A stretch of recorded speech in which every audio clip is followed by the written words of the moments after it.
guys, we're back here with a familiar face, Mr. Jeff Carmen. What is your title now? Vice President, Operations, Business Development, or Customer Experience.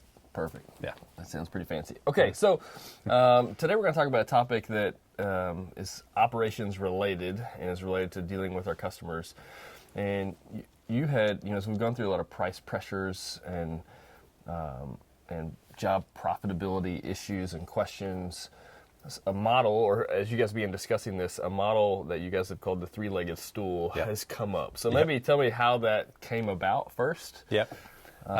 Yeah. So it's interesting. Part of it came from, I got the stool from a sermon that was preached at church, and I forgot what that was about. But anyway, it made sense to me in the idea that you've got these factors, and if you take one of the factors out, the stool falls over. That's kind of the deal. And so in our case, or in our business, if you will, the three legs of the stool are what we pay our team members, or wages, how many hours that we work in a job on a daily basis or a monthly basis, and then the third leg is how much the customer pays us. Those are the three legs of the stool that have to be equal lengths, or that thing will wobble or fall. In terms of its profitability. In terms of its profitability, that's correct. The job being successful. That's right. As you looked over our accounts, and I know as we were trying to do some restructuring and figure some things out, and after COVID happened, we realized some weaknesses.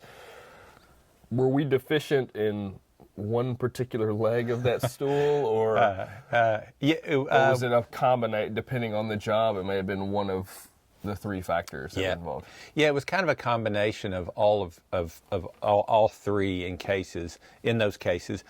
In most cases, what occurred was we had priced jobs, let's say, at $11 an hour, and during COVID time, we just gave people increases, but didn't go to the customer for increases. And in a lot of cases, we were doing high margin work, so it masked the idea, this notion that the account was doing fine, but it really wasn't, because we were making high margin work on this extra bill stuff.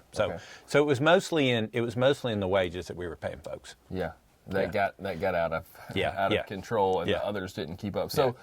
So as we're thinking about that, and as you go to look at an account, if wages begin to creep up, then you need some compensation somewhere else to make up for that. That's right. So if one leg of that stool starts to change, some other things might need to change in the account. Is that? Yeah, that's it. So you think about it, like, for instance, in our case, the wage leg got long, it made the stool fall over. And so, yes, that's right. So we had to we looked at each account to kind of see where we were. Yeah, so what would be some of the things? Let's say that wages got out of control at an account. So maybe the hours stayed about the same, but wages started to get higher, which then pushed margins on that account down. Right. So then what was our plan or action when we have a situation like that? Yeah. So obviously you can't, practically speaking, go to people and say, hey, I've been paying you $14 an hour, I'm going to pay you $12 now. I mean, you just can't do that. You can look at the people. One thing we did is we looked through our timekeeping records. So we've got some team coordinators, and I looked in there first and said, hey, have we got some higher priced team coordinators that are routinely working in these jobs, and is there a way to get them out of those jobs? So that was just kind of a quick glance. Secondly,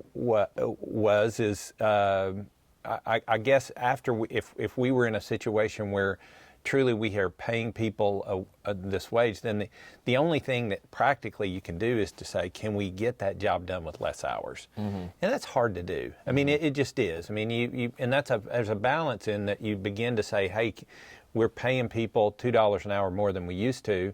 Can we compensate for that by working less hours? Well, that's a double-edged sword, because your service could suffer. And so in most of those cases, what we ended up having to do is look and say, the leg where we can get the most bang for our buck is to go to the customer and ask for more money. Okay. And how successful has that gone in going after price increases? I know we've lost a couple of jobs over it. So a couple. It's been moderately successful. In some cases, Here's the key. I've said to our team, you have to have good service in place before you can ask a customer for an increase.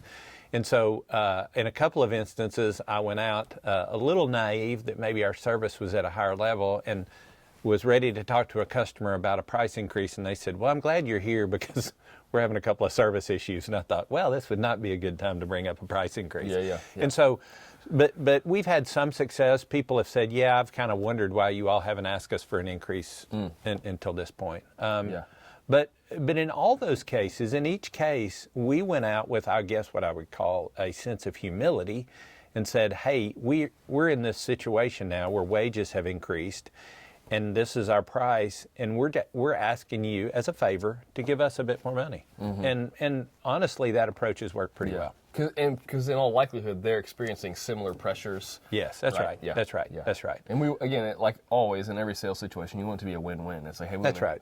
If we can't do well in this job, we can't serve you well. That's right. And honestly, nobody we went to was like, oh my gosh, this is great that you're raising our price. I mean, everybody's dealing with the same thing we are. We're trying to reduce cost.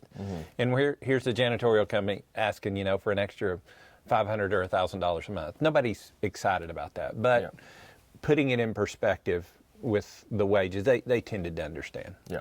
Okay. Yeah. All right. I appreciate it. Hope it's helpful. If you have questions, feel free to reach out.